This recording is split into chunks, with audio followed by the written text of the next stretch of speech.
J'avais toujours comparé ma vie à un clair de lune, à l'instar d'une faible lumière, prête à colorer chaque instant de mon existence, et elle était là, à vouloir l'assombrir par sa présence. Et je n'étais plus à reconnaître ce qui était réel. Je m'attachais, malgré moi, à la tristesse qui se lisait dans ses yeux. Il me fallait m'avouer qu'elle était jeune et belle, une insignifiance pour elle. Il lui manquait une essence, m'avait-elle dit, un petit quelque chose qui aurait été son identité. Elle s'était alors hasardée, en restant un peu dans le vague, à me confier quelques bribes de sa vie. Elle m'avait aussi dit que sa vie était une errance, à marcher le long d'un fil, suspendu dans le vide. Seul son sens de l'équilibre lui avait permis de ne pas faire le fatidique saut dans les abîmes, m'avait-elle ajouté, en esquissant un triste sourire en coin. Et pour ne pas trop me montrer son émoi, elle avait incliné la tête. L'ombre de son profil s'était projetée sur la teinte claire de la tapisserie de la chambre, dans laquelle nous étions à égrener le temps. La pénombre, provoquée par les stores vénitiens, baissés de la chambre, ne m'avait pas caché les larmes qu'elle avait écrasées du bout d'un de ses doigts, en écarquillant les yeux. Elle s'était maladroitement excusée, car il était ridicule, de ce qu'elle me disait, de pleurer pour si peu. Et puis, bien plus malheureux que nous, il y en a, m'avait-elle dit, pour arrêter ses larmes, perlant sur ses joues, imprégnées d'un fond de teint rose, sur sa peau, couleur café au lait.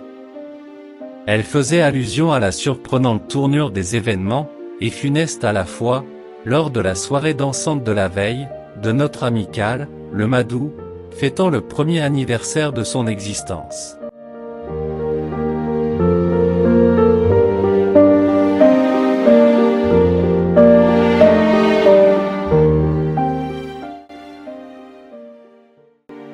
On était nombreux à être présents, à cette soirée festive, à boire et à manger, parfois à s'enivrer, à se connaître, à se reconnaître, sans se douter de la suite, et de la fin, de cette réunion amicale.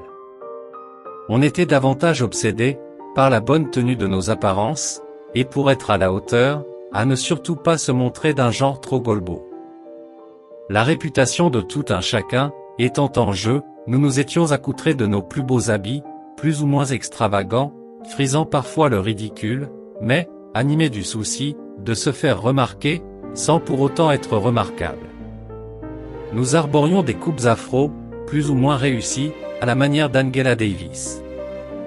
Et les adeptes de cette coiffure, dont j'en faisais partie, ne se séparaient jamais de leur peigne afro, certains de fabrication artisanale, d'autres en plastique, made in China, toujours à portée de main, afin de remettre en état la précieuse boule de cheveux, à sa moindre déformation.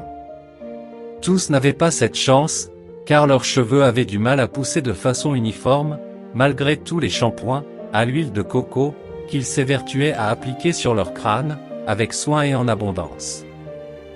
Des petits futés, eux, camouflaient les manques de cheveux, avec des mèches plus longues par endroits, qu'ils laquaient pour mieux les faire tenir, mais, sans être à l'abri d'un coup de vent, qui démasquerait leur supercherie.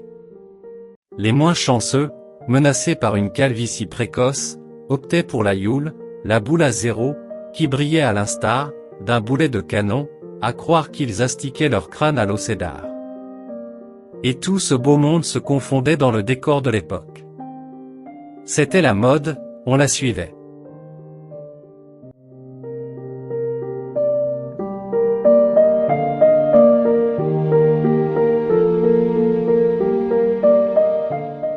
Sur la piste de danse, Boiganco, un personnage bien connu de notre cercle, faisait l'état de ses talents de danseur de salsa, à virevolter comme un jeune cabri, que sa mère venait d'allaiter.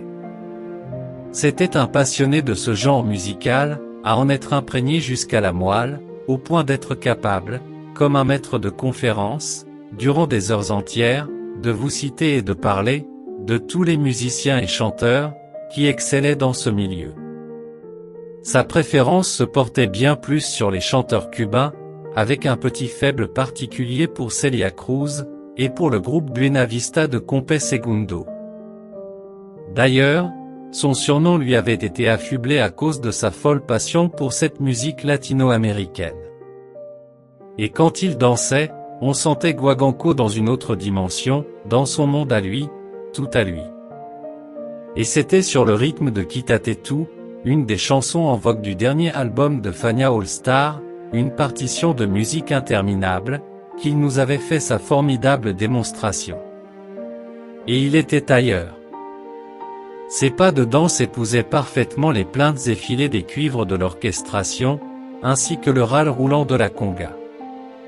Et mêlé à cette profusion de sons sortant des 4 baffles placés à chaque coin de la salle, la voix chaude d'un chanteur cubain modulait une sorte de litanie que reprenait un chœur d'une façon nasillarde.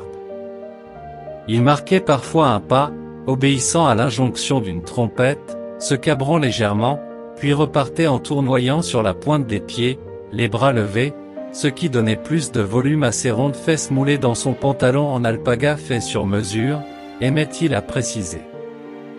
Et à travers sa chemise en sueur, très cintrée, en satin, de couleur rouge dont le col large, en pointe, était orné de paillettes qui scintillaient sous la lumière des nombreux spots éclairant la salle des fêtes, on pouvait distinguer la forme de ses abdominaux qui dégageaient de la puissance.